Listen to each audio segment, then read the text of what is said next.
మనకు ప్రతి సంవత్సరం ఉత్తరాయణంలో వైశాఖ జ్యేష్ఠ మాసాలలో కర్తరీలు కనబడుతూ ఉంటాయి.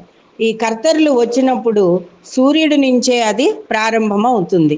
సూర్యుడు భరణి 3, 4 పాదాలలో సంచరించేటప్పుడు డొల్లు కర్తరిగాను, కృత్తికా నక్షత్రం 1, 2, 3, 4 పాదాలలో సంచరించేటప్పుడు సూర్యభగవానుడు సంచరించేటప్పుడు అగ్ని కర్తరిగాను చెప్పబడుతుంది. ఈ కర్తరీలలో కొన్ని పనులు చెయ్యకూడదు, కొన్ని పనులు చెయ్యొచ్చు. అంటే శుభకార్యాలు కానీ కొన్ని పనులు కానీ చెయ్యేసేవి ఏమిటి, చెయ్యనివి ఏమిటో మీకు చెప్తాను.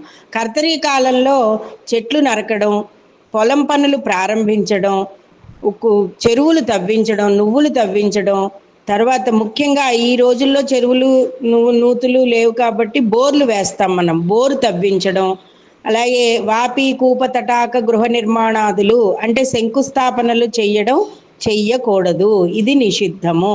ఇంకొకటి, కొత్త వాహనాలు కూడా వాడకూడదు అని శాస్త్రవచనం. తర్వాత ఇక చేయవలసిన పనులు ఏంటంటే అన్ని శుభకార్యాలు చేసుకోవచ్చు, ఉపనయనాలు చేసుకోవచ్చు, వివాహం గృహప్రవేశం చేయొచ్చు, శంకుస్థాపన చెయ్యకూడదు. యజ్ఞయాగాదులు చేసుకోవచ్చు, లక్షవత్తుల నోములు చేసుకోవచ్చు, సహస్రచంద్ర దర్శనాలు ఇలాంటివన్నీ చేసుకోవచ్చు. కానీ సూర్యుడు కృత్తికా నక్షత్రం మీ సంచారం చేసేటప్పుడు అగ్నికర్తరి అంటారు. ఈ చెట్లవి నరికేటప్పుడు, భూమిలో తవ్వేటప్పుడు అగ్నితత్వం బయటకు వస్తుంది కాబట్టి ఇవి నిషేధించబడ్డాయి. దీనినే కర్తరులు అంటారు.